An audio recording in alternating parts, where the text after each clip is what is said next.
फकीरानी उहा भी आई। दोस्त दोस्त के चयो दादा जे लस्सी थो खाई तो मुंहिंजी खट तां उथी वई। हुन चयो लस्सी चेड़ थी जा, चेड़ ना है लस्सी पाॾा पीअंदा आहिनि, मुड़ुस बि लस्सियूं पीअंदा आहिनि। हुन चयो पाॾा काॾा, असांजा वॾड़ा वञी पीरनि ते पढ़बासीं न दुआऊं घुरनि त मालिक हिन पंहिंजे प्यारनि जे सदके असांखे खीर लस्सियूं पुट ॾे। आख़िरकार हो दोस्त हा पाण में घाटा हिक ॿिए सां जो चिड़ी पिया।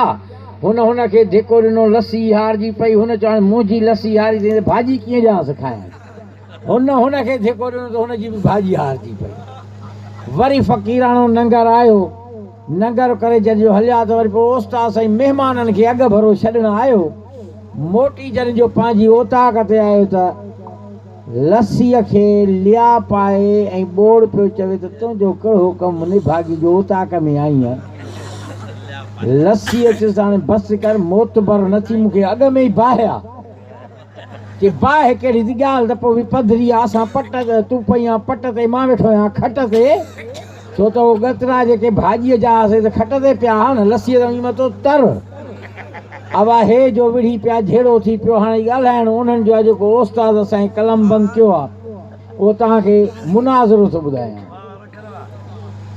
सना सुहे थी अवल तारीफ़ अल्लाह जी, सभु तारीफ़ूं उन अल्लाह जे ज़ात खे थी सुहियूं जंहिं ही जहान जोड़ियो आहे।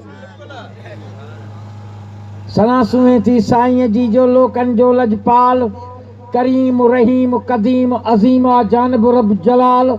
नाज़िल कयाई नूर मंझा नबी नेक निहाल, अहमद मोहम्मद मुरसल मदनी करे भलो मुकाई भाल। पर मुंहिंजे हिन मज़कूर जो हिकु उम्दो ॿुधो अहवाल, त गहपी करे घर में अची ॿोड़ विधो बाए ताल।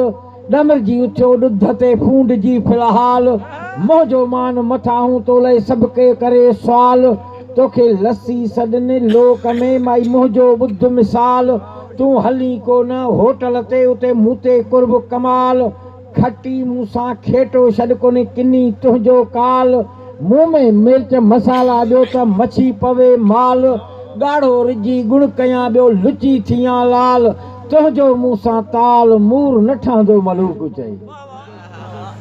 जवाब में चई त मूर न ॾींदो मलूक चई, इहो फंद तो मां फेर।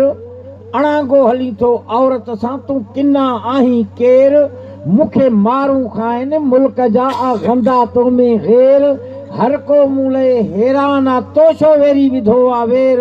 अड़े भाग्या मूंखे भलो सम्झनि, तुंहिंजो भलो नाहे भेर। असां तुंहिंजी इज़त कई तॾहिं सुहिणो थियो थी सेर। वठ माफ़ी मूं महीअ खां त खिली कयईं खेर। आकड़ छॾ अदब कर खण प्रीत वारो पेर। हल ढिग थी ढेर न त बुछड़ो कंदीसां बाज़ार में।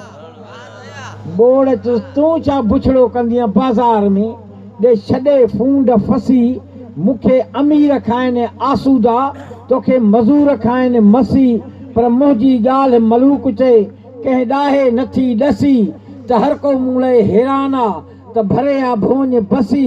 मूंखे खान खाइनि ख़ुशीअ मां, तूं किनी आहीं कसी। तुंहिंजी लहे लसी मूंसां मूर न ठहंदी मलूक चए त माठ कर मुहांडो न थी, मूं ते वॾा न करवार। अड़े बुनियाद मुंहिंजो भलो थी, मुंहिंजो नंग रखियो नंगदार। पर मुंहिंजे खीर बे जी ख़बर थी, अथसि आशिक लख हज़ार। छॾे ॿोड़ बटाकूं तूं ध्यानु अंधा को धार। त खोराक जंजी खीर मखण से ॾिस ॿंधण वारा ॿार। सुबुह सांझी सिकी लधा मुंहिंजी साहिब लहन सार। वरी घणो करे गर्मियुनि में मुंहिंजा थियनि ओताकुनि में अलगार। अड़े तुंहिंजा आंडरा साड़ी अशराफनि जा आऊं ठरियो करायां निठार। मूं ॾही हलां थी ॾेह में, मूं ते पिरनि जा बि प्यार। शोखी छॾ शर्म कर, छॾ झेड़े जी झुंगार। जा फ़ैसिलो कराए फज़ीलत सां के चङा वठी चार। न त मुंहिंजे हथां मार तोखे मिलंदी मुफ़्त मलूक चए। ॿोड़ चुस्त मार न मिलंदी मूंखे, तूं छिती न ॾे शांद। मूं में मज़ा अथी मणे माई चस वॾी त चांद। गोगड़ूं गोश्त मुंहुं में ॿिया बसर पवनि बांद। मुंहुं में पाणी मुंहुं में पालक मूले ॾह ॾह कुसन ॾांद।